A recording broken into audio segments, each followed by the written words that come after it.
fiqhi, on entame l'étude ou quelques commentaires sur le livre nommé Silsilat al-Ahadith al-Sahiha du Cheikh l'imam Mohammed Nasr al-Din al-Albani. Ce livre, en résumé, il contient 11 tomes qui comprennent à peu près 3700 hadiths. Sauf que certains hadiths, ils sont cités plusieurs fois au travers de ce livre-là avec des variantes différentes, ce qu'on appelle en arabe riwayat mukhtalifa, qu'on peut réunir sous un même titre ou sous une seule mas'ala.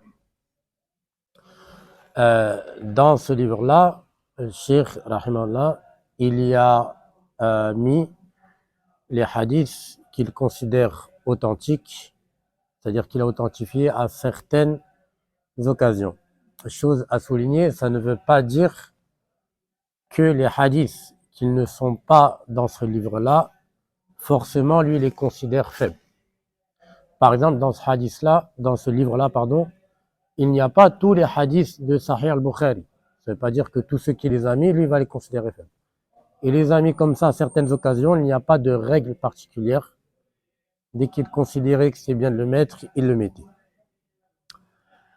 Il émerge aussi qu'il a entamé l'écriture de ce livre-là après avoir écrit ce qu'on peut appeler la sœur ou le frère de ce livre-là, c'est-à-dire Silsilat al-Da'ifa. Parce que le cheikh, il a un livre qui est Silsilat al-Ahadith al-Da'ifa, dans lequel c'est l'inverse, il met tous les hadiths qu'il a considérés faibles à certaines occasions. Et donc il dit, lui, dans l'introduction du premier tome de son livre, que le fait d'avoir exposé à la communauté les hadiths faibles, ça ne signifie pas que la communauté connaît les hadiths authentiques. Donc il y a la nécessité de leur montrer, de leur exposer les hadiths authentiques. Donc c'est pour ça qu'il a commencé à écrire ce livre-là. Est-ce que ce livre-là, on a tous les tomes ou est-ce qu'il en manque? Ça, c'est une question que je me suis posée à certaines occasions. Parce que je suis déjà tombé sur certains de ces passages où il écrit tel hadith, je l'ai authentifié et je l'ai mis dans Silsila Sahiha. Et même à l'intérieur de Silsila Sahiha, il dit à plusieurs occasions tel hadith, je l'ai mis dans mon livre Silsila Sahiha. Il va venir dans quelques hadiths. Et des fois, il cite même le numéro. Il dit vous le trouverez dans Silsila Sahiha sous le numéro temps. Et quand tu reviens au numéro temps, il n'y a pas ce hadith-là. Et même quand tu fouilles tout Silsila Sahiha, tu ne trouves pas le hadith. Par exemple, le fameux hadith sur l'histoire du Messie ad-Dajjal. Je ne sais pas si vous savez, Cheikh al-Albani, il a une épître, comme ça, un livre, dans lequel il parle de l'histoire du Messie ad-Dajjal. Et ce livre-là, il est basé sur un très très long hadith qui contient à lui seul à peu près toute l'histoire du Dajjal. Lui, il dit que ce hadith-là, à la base, il est faible, mais comme pour la plupart des parties de ce hadith-là, il a trouvé des hadiths authentiques qui confirment le sens, il a dit ce hadith-là, par exemple, je l'ai mis dans Silsila Sahiha. Et dans plusieurs passages de Silsila Sahiha, il dit que le hadith de Dajjal, il y est, il va arriver. Sauf que le hadith, il n'y est pas. Quelle est la cause à cela? Wallah a'lam. Peut-être qu'il manque un tome ou d'autres, je ne sais pas. Wallah a'lam. Mais c'est une chose à savoir, c'est qu'on peut tomber sur des hadiths dans lesquels il va dire qu'ils sont dans tel livre, dans Silsila Sahiha, et on ne les trouve pas. Sa méthodologie, en bref, dans ce livre-là, c'est qu'il cite le hadith et en dessous, il fait ce qu'on appelle l'étude du hadith, c'est-à-dire est-ce qu'il est authentique ou non, c'est-à-dire qu'il va citer les différentes chaînes de transmission de hadith-là, le takhrij du hadith qu'on appelle. Et à certaines occasions, pas toujours, il va parler du sharh du hadith, où il va citer des fawaïd, où il va citer des enseignements. Il va citer des choses. La plupart du temps, dans le livre, il ne le fait pas. Mais à certaines occasions, il le fait. Dès qu'il voit que l'occasion est bonne pour citer quelque chose, il le cite. Et ça, notamment, plus particulièrement, en général, les derniers tomes du livre. Parce qu'en général, quand un savant il approche la fin d'un livre, il a envie de finir, donc c'est possible qu'il en fasse moins que ce qu'il fasse au début, c'est-à-dire c'est histoire de finir en fait, pour avoir produit quelque chose. Et comme je l'ai dit, ou je sais pas si je l'ai dit, le cheikh, lui, il n'a pas classifié ces hadiths-là, il n'a pas d'ordre dans les hadiths. Dès qu'il venait, il mettait, dès qu'il venait, il mettait, dès qu'il venait, il mettait. Parfois, il les réunissait à certains endroits, mais d'une manière générale, ils ne sont pas classés, les hadiths. Donc, dans cette étude-là du livre, les hadiths, je vais les reclasser moi autant que possible, sans me baser sur, je sais pas si vous connaissez, le tome qu'a écrit l'un des élèves du Cheikh Al-Albani, qui est noble Cheikh Mashour Hassan, hafidhahullah. Lui, ce qu'il a fait, c'est qu'il a pris tous les hadiths de ces sahih, il a juste enlevé le takhrij en dessous là. Tout ce qui est l'étude des chaînes de transmission, il a tout enlevé. Il a juste gardé les hadiths et il a fait un tome, c'est-à-dire c'est pour faciliter aux gens la lecture des hadiths. Ouais. Mashour Hassan Al-Salman. Et, et ce qu'on aurait aimé, c'est que lorsque quelqu'un fait ce genre de travail-là, c'est qu'au moins il reclasse les hadiths du livre, il en fait ce qu'on appelle le tartib. Ça, beaucoup de savants, ça c'est plus les contemporains qui font ça, ils ont ce genre de travaux-là. Ils reprennent un livre qui n'est pas classé ou qui n'est pas classé comme ils aimeraient et ils le reclassent. Par exemple, si on prend le Sharh du Muwatta de l'imam Malik, écrit par Ibn Abd al-Barr. Al-Hafidh Ibn Abd al-Barr, lorsqu'il a fait le Sharh du Muwatta de l'imam Malik, il n'a pas fait le Sharh selon l'ordre des hadiths de l'imam Malik. L'imam Malik, lui, son Muwatta, il est classé dans un ordre selon la jurisprudence. Il a commencé, il y a la purification, enfin, il y a d'abord lui les horaires de prière, etc., la purification, la zakat, il classe hadith par chapitre de fiqh comme ça. Lui, le Hafidh Ibn Abd al-Barr, quand il a fait le Sharh, il a d'abord reclassé tous les hadiths en fonction des rapporteurs de la chaîne, et en fonction de cet ordre-là, il a fait le Sharh. Donc quand quelqu'un il lit dans ce Sharh-là, il veut par exemple le Sharh sur Tahara, sur la purification de la prière, il va pas le trouver là où il veut. Il va trouver une partie là-bas, une partie là-bas, une partie là-bas, une partie là-bas. Donc il y a des savants contemporains qui ont fait un travail, ils reclassent le livre. Ça arrive. Certains ont reclassé par exemple les hadiths de Musnad de l'imam Ahmed. Pourquoi? Parce qu'un Musnad, comme vous le savez, c'est un livre de hadith qui n'est pas classé comme ce qu'on appelle Sunan en général. Un livre qu'on appelle Sunan, par exemple Sunan ibn Majah ou Sunan ibn Nasaï, ibn Daoud, il est classé justement par chapitre, purification, prière, zakat, etc. Un Musnad, il est classé comment? Il est classé par compagnon. C'est-à-dire on prend tous les hadiths de Omar par exemple, on les met ensemble, peu importe ce qu'il y a dedans. Ça parle de hajj, de mariage, de divorce, peu importe. On les met dedans, puis après les hadiths d'Abu Huraira, puis après les hadiths de Ali, etc. Et donc le Musnad l'imam Ahmed, il est comme ça. Les hadiths d'Abu Bakr, les hadiths de Omar, de Othman, de Ali, puis tous les autres compagnons. Et donc il y a des savants, ils ont reclassé les hadiths par exemple, ils ont pris tout ce qui est la purification ensemble. Donc tout ça pour dire que là, chez les contemporains, on a ce genre de travaux-là. Et ce qu'on aurait aimé, c'est que Cheikh Mashour, lorsqu'il a repris les hadiths, justement, il a juste enlevé le takhrij, on aurait aimé au moins qu'il fasse un autre ordre des hadiths. Mais bon, Allah. Là, on commence ce livre-là avec le hadith assez connu dans lequel le prophète sallallahu alayhi wa sallam il dit "Man yuridillahu bihi khayran yufaqihu fi ad-din". C'est-à-dire traduction approximative, celui à qui Allah veut le bien, il lui fait comprendre la religion. Ce hadith-là, justement, le Cheikh Mohammed Nasr al-Din al-Albani, il a cité à 5 reprises dans Silsila Sahih.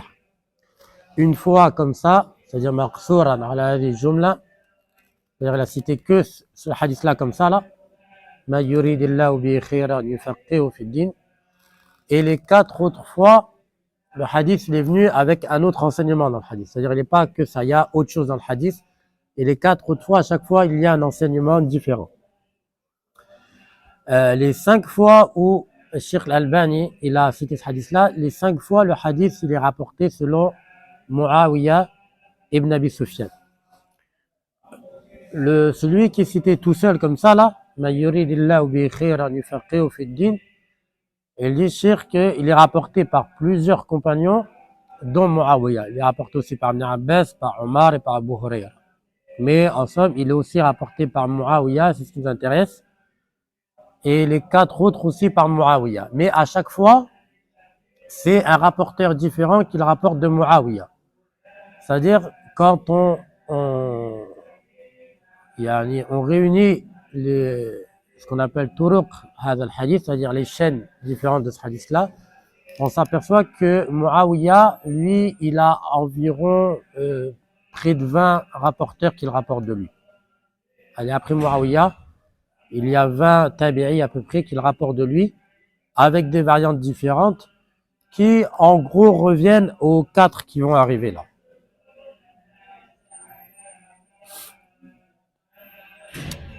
Ce hadith-là, il dit Ma yuridillahu bihi khayran yufaqihu fi ddin, celui à qui Allah veut du bien, il lui fait comprendre la religion. Là, le mot qui est dans le hadith, c'est yufaqihuhu, c'est-à-dire c'est le mot fiqh.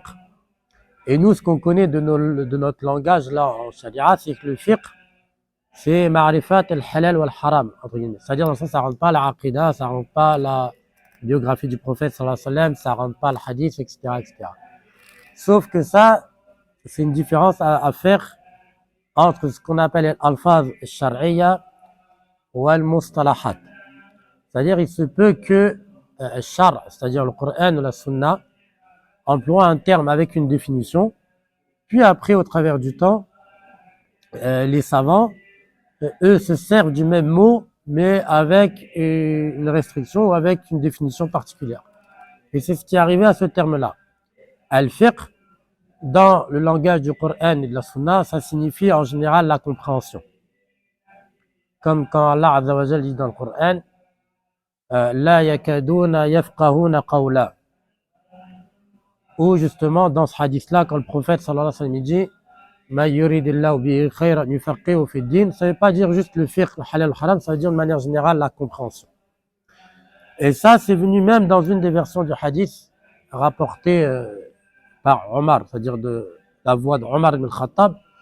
Lui, dans le hadith, il dit Qala Rasulullah sallallahu alayhi wa sallam Ma yuridillahu bihi khayran yufahimuhu fi ddin. Il est venu avec ce terme-là. Et ça, c'est une chose qui est bien à faire dans les sciences du hadith, c'est-à-dire quand on a un hadith, c'est bien de au maximum réunir à un seul et même endroit toutes les variantes différentes du hadith, tous les termes avec lesquels le hadith a été rapporté, parce que ça, justement, en général, ça nous éclaire sur le sens du hadith là. Et ça, de nos jours, c'est une chose qui est assez simple à faire, contrairement à d'autres époques, parce qu'on a des moteurs de recherche, on a l'ordinateur, on peut chercher dans tous les livres de la Sunna en quelques clics. Donc, Talib al-Ilm ou le chercheur dans cette époque-là, il se doit de faire ce travail-là, c'est un travail qui est obligatoire à faire. Quand il y a un hadith, tu réunis toutes ces variantes, toutes ces riwayat, pour bien le comprendre. Donc, yufaqihu fi ddin, ça veut bien dire yufahimuhu fi ddin, et ça comprend toute la religion. Et mafhoum al-hadith, par déduction, ce hadith-là, il signifie quoi? Que celui que Allah ne veut pas du bien, il ne lui enseigne pas justement la religion ou lui donne pas de compréhension dans la religion. Ça, évidemment, et ça, il y a aussi une version du hadith qui est venue comme ça, même si, du point de vue de la chaîne de transmission, l'isnad, il s'agit d'un hadith faible, mais le sens, il est authentique. C'est-à-dire, il est venu, وَمَنْ لَمْ يُرِيدِ اللَّهُ بِهِ خَيْرًا لَمْ يُبَالِ بِهِ. Celui à qui Allah ne veut pas du bien, et il le laisse, il ne lui donne pas d'importance, c'est-à-dire il ne lui donne pas la compréhension de cette religion. Cette version-là du hadith, elle est rapportée par Abu Ya'la dans son Musnad. Elle est faible, mais le sens, il est authentique. Avec ça, de ce hadith-là, là, quand il dit Allah Azza wa Jal, celui à qui Allah Azza wa Jal veut du bien, il lui donne la compréhension de la religion. Évidemment, ça, c'est pas noir ou blanc dans le sens, C'est pas soit il veut du bien, soit il veut pas. C'est-à-dire c'est à la darajat. C'est-à-dire même si Allah t'enseigne une chose, tu as appris une chose de la religion, Allah il a voulu ton bien pour cette chose-là. Et plus il t'en donne, et plus il veut du bien pour toi. C'est pas oui ou non. C'est-à-dire c'est selon le degré. Parce qu'Allah est pour toi. De ça, on en déduit que la voie à suivre pour régler les problèmes de manière générale en religion, c'est l'apprentissage, à ce sujet-là, il a été rapporté de l'imam al-Shafi'i, rahimahullah, qui disait لو سكت الذي لا يعلم لا سقط الخلاف لو سكت الذي لا يعلم لا سقط الخلاف. Il dit si celui qui ne sait pas s'était tu, il n'y aurait pas eu de divergence.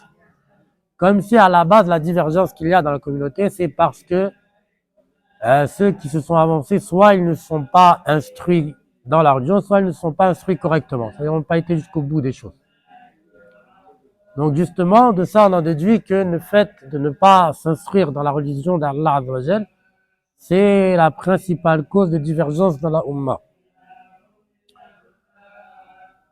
Et ça pose aussi beaucoup de problèmes chez les gens pour de simples causes. Par exemple, moi, ce qui m'est arrivé à une occasion, je dis ça là, c'est ce qui me vient à l'esprit, j'ai reçu un coup de téléphone d'une jeune femme qui est mariée depuis de nombreuses années, 8 ou 9 ans de mariage, et elle me dit que toutes ces années-là de mariage, depuis longtemps, ça se passe pas bien entre elle et son mari, et ils sont sur le point de divorcer, ça va pas, ils n'arrivent pas à avoir d'enfants, etc., etc., etc. Dans la foulée, son mari, je l'ai eu au téléphone, j'ai eu le frère, il m'a raconté un peu ce qui s'est passé. Ça va pas, et le principal problème, évidemment, c'est qu'ils n'arrivent pas à avoir d'enfants. Je dis, tu peux m'expliquer un peu le problème, qu'est-ce qu'il y a, pourquoi tu peux pas avoir d'enfants? Et il me dit, akramakumullah, il me dit, moi, mon sperme, il a changé. Je n'ai pas un sperme normal. J'ai un sperme qui a une maladie, et à cause de ça, je peux pas avoir d'enfants. Il me dit, j'ai même fait des prélèvements sur ce sperme-là. Le médecin m'a confirmé qu'avec un tel liquide, on peut pas avoir d'enfants. Je lui dis, après, ça a changé, c'est quoi qui a changé? Il dit quoi? Qu'est-ce qu'il a, ton liquide? Il commence à me parler, je lui dis, attends. C'est pas un liquide comme ça, un peu gluant, qui a des boules, tout ça? Il me dit, oui, c'est ça. Je dis, ça, Habibi, je dis, ça, c'est pas du sperme, ça, kramakoum. Je dis, ça, c'est un liquide qu'on connaît très très bien dans la jurisprudence islamique, qu'on appelle le wadi. C'est un liquide, c'est pas du bien, c'est un liquide, comme le dit dans certains livres, c'est une chose qui peut arriver avec le stress, ou avec, quand un homme porte des charges lourdes, il évacue ce genre de liquide-là, je sais pas si vous l'avez vu, avec quelques boules comme ça gluantes. Et je dis ça, on connaît bien, c'est pas du sperme. C'est-à-dire, c'est une impureté, et ça nécessite même pas le rose. Je dis ça, si t'avais assisté ne serait-ce qu'à un cours de jurisprudence sur les impuretés ou quoi, tu aurais compris que ça, c'est pas du sperme. Et le prélèvement sur lequel il a été fait le liquide, c'était même pas du sperme, donc c'est normal qu'on te dise que tu ne veux pas avoir d'enfant.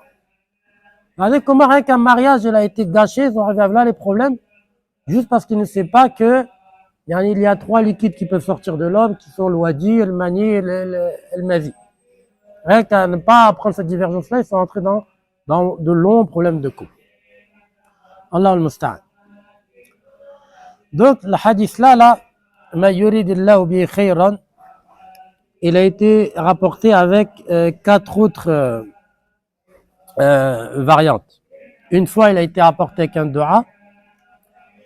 Une fois, il a été rapporté avec le hadith, comme on va le voir, que la communauté ne cessera d'être dans le bien jusqu'au jour du jugement. Une fois, il va être rapporté avec l'importance de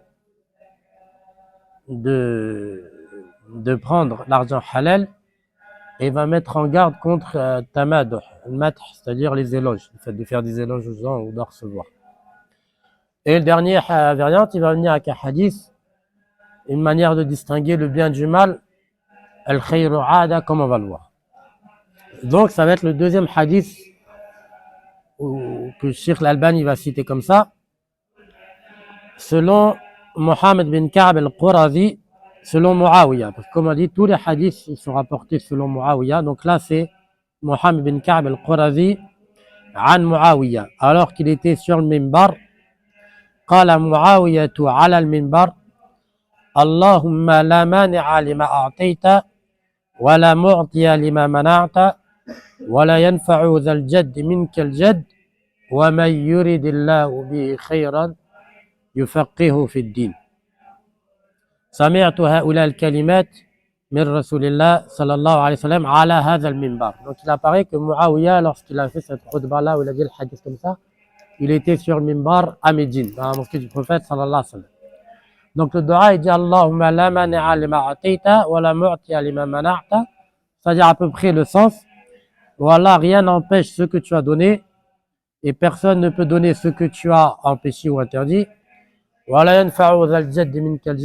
veut dire approximativement qu'une personne, peu importe la puissance, la force qu'elle a, que ce soit de l'argent ou des biens ou autre, ça ne peut pas intercéder auprès de toi, Allah. Et après, justement, après cette dua-là, il dit le hadith, c'est-à-dire même d'apprendre une dua, ça fait partie de la compréhension en religion. Et donc, c'est un signe qu'Allah Azza wa Jal, il t'a voulu du bien s'il t'a enseigné cette dua-là.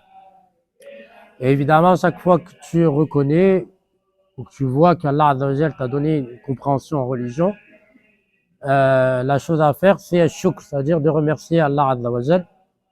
Parce que, comme le dit Allah Azza wa Jal dans le Coran, Wala in shakartum la azidannakum. Si vous remerciez, on vous en ajoutera de plus.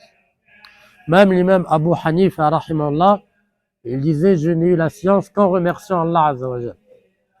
Rahmatullah alayh. Dans le troisième hadith, ici, عن حميد ibn Abd al-Rahman,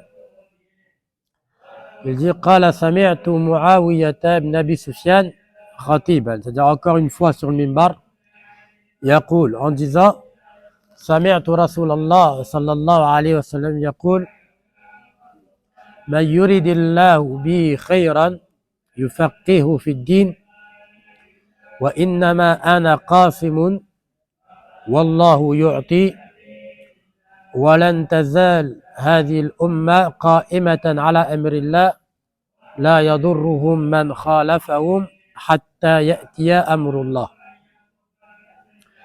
Donc il dit le hadith ما يريد الله به خيرا يفقهه في الدين, celui à qui Allah Azza wa Jal veut du bien, il lui donne la compréhension dans la religion.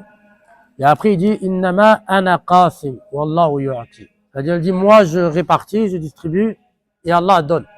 Ça, ce hadith là, il est venu à l'occasion après que le prophète sallallahu alayhi wa sallam il ait distribué le butin après certaines batailles. Il a donné chacun son droit et il a dit moi je fais que répartir, puis Allah Azza wa Jal c'est lui qui donne. Et on va le voir dans l'autre hadith que ça signifie que certains ne méritent pas cet argent-là, mais lui, le prophète sallallahu alayhi wa sallam, il ne le voit pas. Il ne sait pas ce qu'il y a dans les cœurs. Donc lui, il distribue en apparence et c'est Allah qui est garant des choses. Et après, il dit que cette communauté ne cessera d'être sur Amrullah Azza wa Jal, sur ce qu'Allah souhaite dans le sens. La yadurruhum man khalafahum. Ils ne seront pas lésés par ceux qui divergent avec eux jusqu'à que vienne l'ordre d'Allah, c'est-à-dire ila yawm al-qiyamah, comme c'est venu dans d'autres versions du hadith. Donc le premier hadith, il est juste général. Ma yuridillahu bihi khayran yufaqihu fi din. Le deuxième, il y a la dua. Allahumma la mani'a lima atayta wa la mu'tiya lima mana'ta wa la yanfa'u dhal jadd minkal jadd, avec le hadith. Et le troisième, là, il parle justement de comment il a réparti le butin. Il dit Ma yuridillahu bihi khayran yufaqihu fi din wa innama ana qasim wallahu yu'ti. Moi, je fais que répartir, c'est Allah, il a donné. ولن تزال هذه الأمة قائمة على أمر الله لا يضره من خالفهم حتى يأتي أمر الله. Que cette communauté ne cessera d'être dans le bien, ou ça ne cessera d'être dans le bien, ne seront pas lésés par ceux qui les contredisent jusqu'à que Allah donne son ordre, c'est-à-dire au jour du jugement. Dans le quatrième hadith, justement, qui va éclairer un peu celui-là en partie, عن معبد الجهني. قال كان معاوية قلما يحدث عن النبي صلى الله عليه وسلم شيئا ويقول هؤلاء الكلمات عن النبي صلى الله عليه وسلم قال من يريد الله به خيرا يفقهه في الدين وإن هذا المال حلو خضر فمن يأخذه بحقه يبارك له فيه وإياكم والتمادح فإنه الذبح. Donc après avoir cité le hadith ما يريد الله به خيرا يفقهه في الدين, c'est-à-dire c'est par le hadith, dans la suite du hadith il est dit وإن هذا المال حلو خضر, c'est-à-dire cet argent-là c'est un argent bon, beau, celui qui le prend en le méritant il aura la baraka. Donc là, il y a une indication à ceux qui l'auront pris alors qu'ils ne méritent pas. Justement, il n'y a pas de baraka. Et là, on rentre dans la gravité ou dans la mise en garde de prendre de l'argent qu'on ne mérite pas ou de l'argent haram. Après, le hadith, وَإِيَّاكُمْ وَالتَّمَادُحُ فَإِنَّهُ الذَّبْحُ. C'est-à-dire, prenez garde à vous faire des éloges ou à en chercher justement à les recevoir. Il dit فَإِنَّهُ الذَّبْحُ, c'est ça qui égorge justement, c'est un grand danger à faire ça, même si les gens ne le voient pas.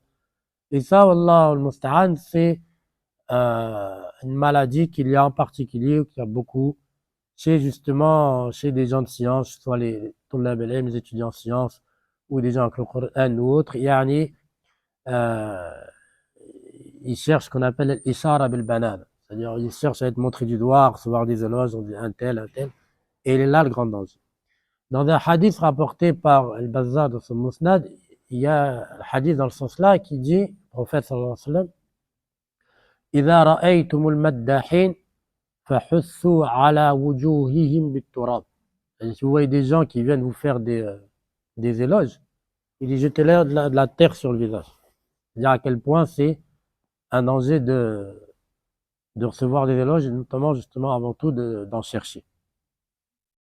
Oui. Ça, c'est un hadith marfou', prophète sallallahu alayhi wa sallam, apporté par le Bazzar dans son Musnad. إِذَا رَأَيْتُمُ الْمَدَّاحِينَ فَحُثُّوا عَلَى وُجُوهِهِمْ بِالتُّرَابِ.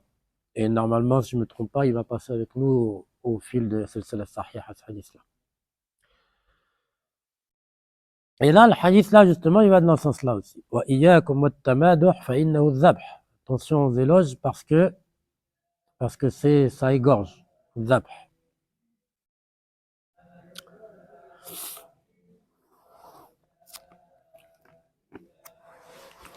Dans la 5e version de ce hadith-là, عن ميسرة ابن حلبس أنه حدث قال سمعت معاوية عن رسول الله صلى الله عليه وسلم. Donc là c'est un autre selon Muawiya. On avait Mohammed ibn Ka'b al-Qurazi, là Humayd ibn Abd al-Rahman, Ma'bad al-Juhani, et là on a Maysara ibn Halbas. Il dit avoir entendu Muawiya ibn Abi Sufyan radiyallahu anhu, il dit à Rasulillah, le prophète sallallahu alayhi wa sallam a dit Al-khayru 'ada wa-sharru lajaja wa man yuridillahu bihi khayran yufaqihu fi ad-din. Là, ce hadith-là, rapporté par Ibn Majah notamment, il dit Al-khayru 'ada wa-sharru lajaja wa man yuridillahu bihi khayran yufaqihu fi ad-din. Il y a la partie du hadith, celui à qui Allah Azza wa Jal veut du bien et lui donne la compréhension de la religion. Juste avant, le prophète sallallahu alayhi wa sallam, il dit quoi? Al-khayru 'ada wa-sharru lajaja. Ça veut dire quoi ça? Si on traduit comme ça, il dit le bien, c'est comme une habitude. Et le mal, et j'ai pas le terme en français pour te dire, la jaza, ça veut dire ça a l'air d'une chose un peu compliquée. Dans le sens, ce hadith-là, il va parler que, en général, le musulman de lui-même, il arrive à savoir avec sa poitrine lorsque ce qu'il fait c'est un bien ou lorsque ce qu'il fait c'est un mal.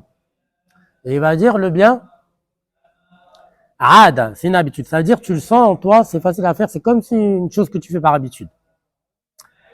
Et le mal, la jaja, si je parle avec notre langage un peu à nous, c'est un peu comme si tu faisais du forcing pour qu'il devienne du bien. Il coule pas de source, quoi. Il passe pas crème. Tu fais du forcing un peu pour que, d'accord? C'est un peu comme, un peu la question des fois. C'est un peu, vous savez, ouais, mais il y a un avis qui dit que, mais il y a divergence que c'est un peu compliqué de faire passer la chose pour du halal. D'ailleurs, même toi, tu sais que c'est pas bien, mais tu as dû faire du forcing un peu pour que ça passe en halal, en bien. Et tu vois, là, il dit, professeur, tu sais que tu fais un mal. Il dit, parce que le bien, il passe comme une chose que tu fais par habitude. C'est un peu, si je prends notre langage, ça passe crème, ça passe bien. Mais le mal, c'est ce que tu as fait du forcing un peu dessus. Et ça rejoint le hadith qui est un peu plus connu, dans lequel le prophète sallallahu alayhi wa sallam il dit al-ithmu ma haka fi nafsika wa karihta an yattali'a alayhi an-nas. Il dit le péché c'est quoi? Parce qu'en apparence, tu peux donner des excuses.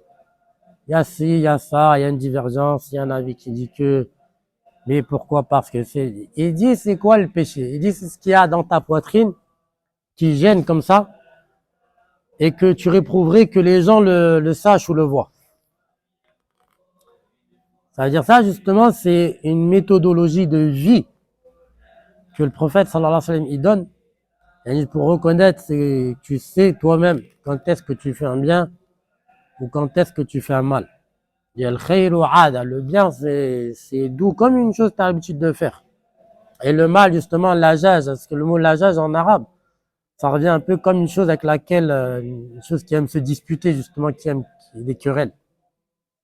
Donc, tu as besoin de faire du forcing des querelles pour que ça passe en bien, en halal. والإثم ما حاك في نفسك وكرهت أن يطلع عليه الناس. Et le péché, c'est quoi justement? C'est ce qui gêne, une chose gênante dans la poitrine, que tu réprouverais que les gens sachent ou que les gens voient. C'est-à-dire ça, justement, je prends ce sujet-là, ce qu'il est important, on est tous dedans, on est tous concernés.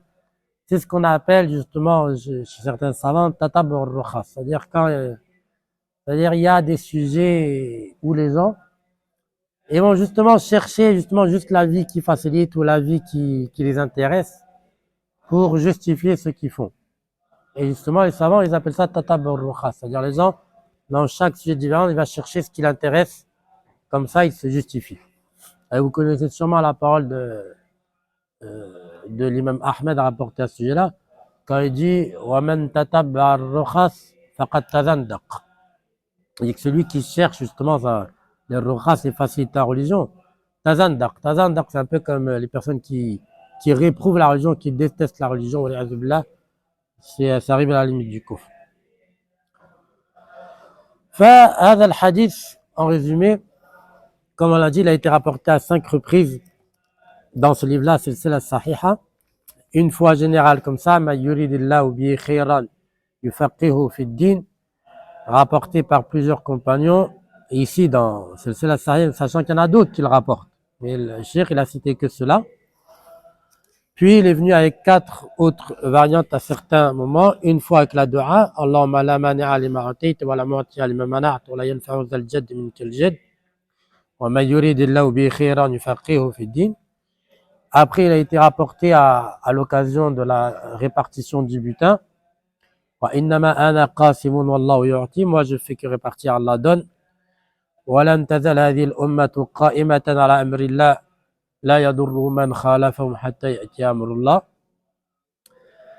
Après, ça a été rapporté avec justement une autre version de ce butin quand il dit que ce bien-là, cet argent-là, il est bon et beau, halu khadirun.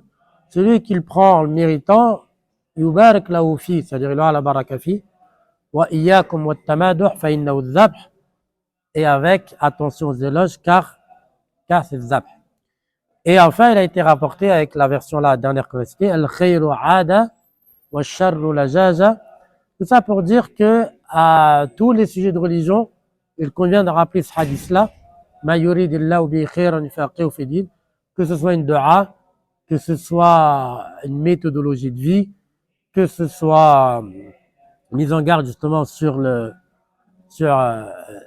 alaykoum salam, sur les éloges. C'est-à-dire, justement, chaque fois que tu as un enseignement dans la religion, tu apprends une nouvelle chose, tu comprends une nouvelle chose, rappelle-toi de ce hadith-là parce que c'est un signe qu'Allah Azza wa Jal, il te veut du bien. Il est possible que ce hadith-là nécessite ce qu'on appelle dans les sciences du hadith un juz. C'est quoi ce qu'on appelle un juz dans les sciences du hadith? Le juz, en arabe, les gens ils peuvent comprendre, c'est le tome d'un livre ou non. Dans les sciences du hadith, en général, ce qu'on appelle un juz, ça veut dire en général 10 à 15 pages qui vont contenir un sujet particulier, réservé à un sujet particulier. Et même justement, on a beaucoup ce qu'on appelle ajda al-hadithiyya. Et justement, les savants consacrent un juz, justement en général, à un sujet ou parfois un hadith. C'est-à-dire, ils font un juz où ils mettent un seul hadith dedans, c'est-à-dire ils vont lui apporter toutes ces chaînes de transmission, toutes ces variantes, c'est-à-dire quelques pages comme ça, consacrées à un hadith. Donc là, il n'a pas été fait de travaux chez les anciens, à ma connaissance, dans ce hadith-là, même si je suis tombé sur un manuscrit qui était attribué à un très grand savant de l'histoire de l'islam, qui est l'un des shuyukh, c'est-à-dire l'un des maîtres de Al-Khatib al-Baghdadi. Savant, il s'appelle Abu al-Fath al-Nasr ibn Ibrahim ibn Nasr al-Nabulsi. Donc ça, c'est assez ancien. Il est né vers les 406 de l'Hégire à ma mémoire. Et lorsque j'ai vu que il y a un manuscrit qui lui est attribué sur ce hadith-là, justement, comme lui, c'est un muhaddith, un mousnid, c'est-à-dire qu'il a des chaînes de transmission, je m'attendais à tomber sur un juz hadithi sur ce hadith-là. Sauf que lorsque j'ai réussi à mettre la main sur ce manuscrit-là, d'accord, le manuscrit, c'est les livres anciens, c'est-à-dire avant qu'ils soient imprimés comme ça, là. C'est-à-dire les livres anciens encore écrits à la main, là, les vieux livres, là. Je m'attendais justement à ça, sauf que lorsque j'ai réussi à mettre la main dessus, il m'est apparu, bon, il ne s'agit pas d'un juz hadithi. Et deuxième surprise qui m'a apparue en lisant le livre, c'est qu'il n'est pas à ce savant-là. C'est-à-dire le fait de l'attribuer au savant Nasr ibn Ibrahim ibn Nasr al-Nabulsi, c'est une erreur, ça. Ça arrive souvent parce que les bibliothèques avant, lorsqu'elles conservaient les manuscrits, et ça c'est une chose qui est importante à savoir, les titres qui sont écrits sur les manuscrits ne sont pas toujours de l'auteur, et même anciennement c'est rarement de l'auteur. En fait, il y avait la bibliothèque, eux dès qu'ils recevaient le manuscrit comme ça, ben celui qui classe, on va l'appeler le bibliothécaire, pour qu'il classe ses livres, il faut qu'il donne un titre, etc. Et même des fois il donne un temps. Donc lui avec sa main, il rajoute le titre. Il y a des gens de nos jours, quand ils tombent sur le manuscrit comme ça, ils voient le titre, et ils disent ce livre il a tel titre et il a tel auteur. Il ne sait pas que c'est pas forcément l'auteur qui a écrit son nom dessus, mais qui a écrit le titre du livre. Donc là, il a dû apparaître que celui qui a attribué ce livre-là à ce savant-là, c'est un des bibliothécaires, mais il n'est pas ce savant-là. Pourquoi? Parce que dans ce livre-là, l'auteur du livre, il cite des auteurs qui sont beaucoup plus contemporains que Al-Hafiz Nasr ibn Ibrahim. Donc ça peut pas être lui qui l'a écrit. Et donc là, vous allez me dire, alors c'est qui l'a écrit? Ça, wallahu a'lam, c'est ce qu'on appelle justement, lorsqu'on classe les livres, mu'allif majhoul. C'est un écrivain, on ne connaît pas, on ne sait pas il a qui livre. Et ça, les bibliothèques, elles sont remplies de ce genre de livres-là. C'est-à-dire, on ne sait même pas à qui ils sont. Et lorsque quelqu'un qui a un peu de connaissance, quand il fouille ce genre de livre-là, et lui, il prend le temps de le lire, il s'aperçoit que c'est un livre qui est perdu depuis des années et qu'il vient de le retrouver et qu'il appartient à tel savant. Parce qu'il y a beaucoup de livres qui sont perdus, ou qu'on croit être perdus, justement lorsqu'on fouille dans les manuscrits, dans ces mu'allif majhoul, là, lorsque l'auteur il est ignoré, lorsqu'on prend le temps de lire dedans, on retrouve qu'en fait il s'agit de tel livre qui est recherché depuis de nombreuses années. En somme, donc, il n'existe pas de jeu hadithi sur ce hadith-là, et ce serait bien d'en faire un pour voir toutes les variantes qu'il a, le hadith-là, et toutes les chaînes de transmission. On va s'en tenir à ça pour aujourd'hui, Inch'Allah Azza wa Jal, et on reprendra la semaine prochaine, Inch'Allah.